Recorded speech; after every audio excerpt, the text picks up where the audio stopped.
श्री स्वामी समर्थ। मी मोहिनी विजय निंबाळकर तुमचं आपल्या यूट्यूब चॅनलमध्ये खूप खूप स्वागत आहे। आजच्या व्हिडिओमध्ये आपण बघणार आहोत श्री मल्हारी मार्तंड म्हणजे खंडोबा देवाची षटरात्री घटस्थापना विधी चालू होणार आहे। तर त्याची तळी कशी भरायची, पूजा कशी करायची, संपूर्ण माहिती बघणार आहोत।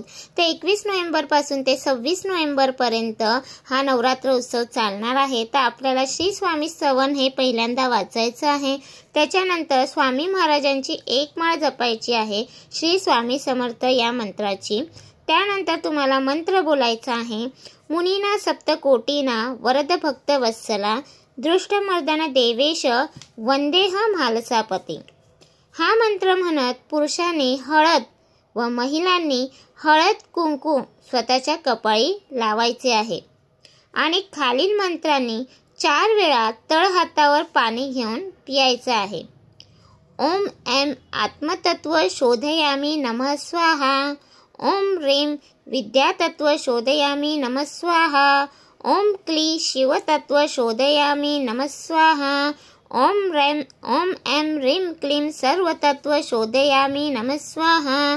गायत्री मंत्र म्हणत प्राणायाम करायचा आहे आणि आता संकल्प करायचा आहे। संकल्पामध्ये तुम्हाला तुमचं म्हणजे मी बोलायचं आहे, तुम्ही ज्या गोत्रात आहात त्या गोत्राचं नाव घ्यायचं आहे आणि बोलायचं आहे गोत्रात उत्पन्न झालेल्या तुमचं स्वतःचं नाव घ्यायचं आहे आणि माझ्या सर्व कुटुंबाला क्षेम स्थैर्य आयु आरोग्य विद्या ऐश्वर्य प्राप्तीसाठी वर्धनासाठी सर्व दुरीत उपशमनासाठी अशुभ शक्तीचे भय उपद्रव निवारण्यासाठी आर्थिक सबलीकरणासाठी आदित्यादी सकल ग्रह पीडा शांतीसाठी त्रिविध ताप निरसनासाठी तसेच श्री कुलदेवी व श्री कुलदैवत व श्री सद्गुरूंची अखंड अचंचल अभेद्य भक्ती सेवा व सानिध्य प्राप्तीसाठी प्रतिवर्षी कुलधर्माच्या अंगभूत श्री घटस्थापना अखंड दीप प्रज्वलन आणि श्री मल्हारी सप्तशतीचे ग्रंथाचे म्हणजे तुम्ही किती वाचाल 3, 5, 7, 9, 11 या पाठाचा संकल्प करायचा आहे। त्यानंतर तुम्हाला श्री गणपती अथर्व शीर्ष 1 वेळा वाचायचा आहे। त्याच्यानंतर ओम श्री गंगा म्हाळसापती मल्ली मल्हाराय नमः या मंत्राचा जप करत पुढील कृती करायची आहे। घटस्थापनेच्या जागेवर रांगोळी काढून एक पाट किंवा चौरंग ठेवायचा आहे, त्यावर पिवळे वस्त्र अंथरायचे आहे। चौरंगाच्या डाव्या बाजूस अखंड दीप प्रज्वलित करून त्याची पूजा करायची आहे। एक वेळूची टोपली त्या पाट अथवा चौरंगावर ठेवून टोपलीत आपल्या शेतातील अथवा पवित्र जागेची माती आणि गहू मिसळून भरायची आहे। त्यावर एक स्वच्छ धुतलेला मातीचा घट, त्या घटाला पिवळ्या लोकरीचे 6 वेढे देऊन ठेवायचे आहे। त्यात पाणी, दुर्वा, सुपारी, पैसा, गंध, अक्षता टाकायच्या आहेत। विड्याची 5 पाने व आंब्याचा डहाळा लावायचा आहे। घटाच्या 4ही दिशेला पूर्वेकडून उतरते, नंतर दक्षिणेस, नंतर पश्चिमेस, नंतर उत्तरेस उतरते हळदीचे गंध लावायचे आहे। घटावर एका तांब्याच्या अथवा स्टीलच्या ताटलीत तांदूळ भरून त्यावर हळदीचे अष्टदल काढून ठेवायचे आहे। आता खालीलप्रमाणे खंडोबाची पूजा करायची आहे। तुम्हाला आता ध्यान मंत्र बोलायचा आहे। ध्यायेन मल्हारी देव कनकगिरी निभ म्हाळसा भूषितांडकम श्वेताश्व खड्गहस्त विभूत बुधगणे सेव्यमान कृतार्थे युक्ताग्री दैत्यमृदिनी डमरू विलसित नैश्य चूर्णाभिरामम नित्यभक्तेषु तुष्ट स्वगण परिवृत्त नित्यमोंकार रूपम असा ध्यानमंत्र तुम्हाला बोलायचा आहे। मंत्र म्हणून झाल्यानंतर टाकाला तुम्हाला नमस्कार करायचा आहे।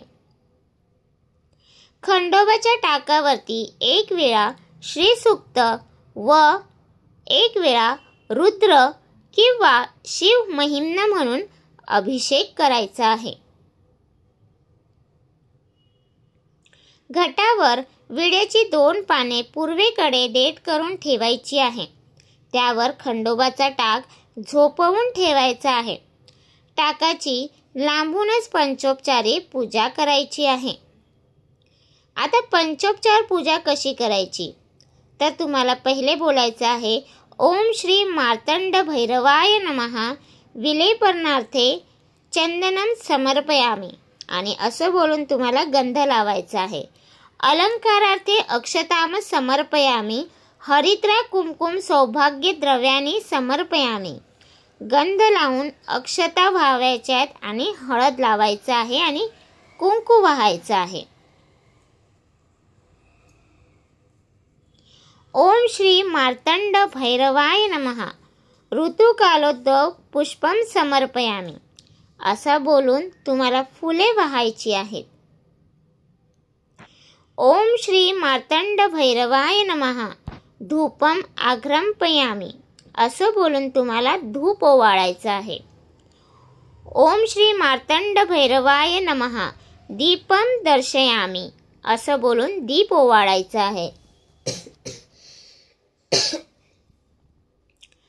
ओम श्री मार्तंड भैरवाय नमः पंचामृतात्मक नैवेद्य समर्पयामी असं बोलून तुम्हाला पंचामृत वाटीत एकत्र करून त्याचा नैवेद्य दाखवायचा आहे.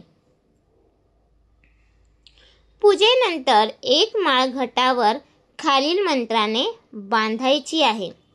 ओम मा माले महामाये सर्व शक्ती स्वरूपिणी चतुर्वर्ग त्वयी नसते स्तन्माने सिद्धिदा भव. पहिल्या दिवशी विड्याच्या पानाची माळ बांधावी. रोज घटावरील टाकाची दुरूनच पंचोपचारे पूजा करून टाकास हळद वाहावी व घटास रोज पिवळ्या फुलाची माळ बांधावी आणि आरती करावी.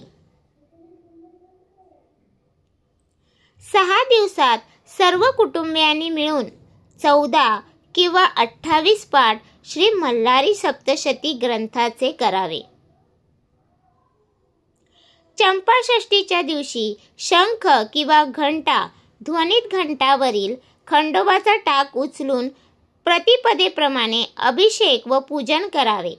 परंपरेनुसार कुलाचार व कुलधर्म पूर्ण करून तळी भरून नैवेद्य दाखवावा. नैवेद्यात बाजरीची भाकरी, नव्या वांग्याचे भरीत, पातीचा कांदा, नवा लसूण घालून मुख्य नैवेद्य तसेच पुरणपोळी सुद्धा करावी. आता बघूया आपण तळी कशी भरायची. कुळधर्माच्या वेळी नैवेद्य दाखविण्यापूर्वी तळी भरतात. ताम्हणात तांदळाचे अष्टदल काढून त्यात भंडारा म्हणजे हळद भरतात. नंतर मध्यभागी तांब्यात पैसा, सुपारीवर नागवेलीची पाने ठेवून नारळ ठेवतात. याची कलशासह पूजा करतात. 5 फुलांनी हात लावून ताम्हण वर उचलून त्यावर 3 वेळा कपाळ टेकवतात व येळकोट मल्हार सदानंदाचा येळकोट म्हाळसा कांतकडे पठार की जय असा जय जयकार करतात. तसेच काही प्रदेशात सदानंदाचा येळकोट, येळकोट मल्हार येळकोट, हर हर महादेव, चिंतामण मोरया, भैरोबाचा चांदोबा, अगळबंब नगारा, सोन्याची जेजुरी, मोत्याचा तुरा, निळा घोडा पायी तोडा, कमर कर गोटा, डेंबी हिरा, गळ्यात कंठी मोहनमाळा, डोईवर शेला, अंगावर शाल, सदा हिलाल, जेजुरी जाई शिकार खेळी, म्हाळसा सुंदरी, आरती करी देवा ओवाळी नाना परी, देवाच्या शृंगारा कोट लागो शिखरा, खंडेरायाच्या खंडका भंडाराचा भडका, बोल सदानंदाचा येळकोट असे म्हणत हे म्हणताना हातात दिवटी बुधली असते. विवाहापूर्वी कुलधर्म असेल तर भाऊबंधांनीही त्याच्या दिवट्या आणायच्या असतात. नंतर वरीलप्रमाणे जय जयकार करीत जेजुरीच्या दिशेने दिवट्या बुधल्या घेऊन थोडे जायचे असते, किमान 5 पावले. त्या दिशेस खोबरे व भंडारा उधळून जय जयकार करून घरी यायचे आणि नंतर नैवेद्य दाखवायचा व पूर्णाच्या 14 दिव्यांनी आरती करायची आहे. जमल्यास धनगर जोडप्यास जेवू घालायचे आहे. षष्टीच्या दिवशी घटाची माती व टोपली प्रवाहात विसर्जित करावी. जमलेली हळद पुरुषांनी नित्य कपाळास लावण्यास ठेवावी. तर तुम्हाला हा माझा व्हिडिओ कसा वाटला प्लीज कमेंट करून नक्की सांगा। व्हिडिओ आवडला असेल तर लाईक करा, कमेंट करा आणि शेअर करायला विसरू नका। आणि तुम्ही अजूनपर्यंत आपल्या चॅनलला सबस्क्राईब केलं नसेल तर प्लीज जाऊन चॅनलला नक्की सबस्क्राईब करा, कारण आपल्या चॅनलवरती तुम्हाला आध्यात्मिक माहिती आणि स्वामी महाराजांचे व्हिडिओ बघायला भेटतात। तर भेटूया उद्या एका नवीन व्हिडिओ सोबत। श्री स्वामी समर्थ।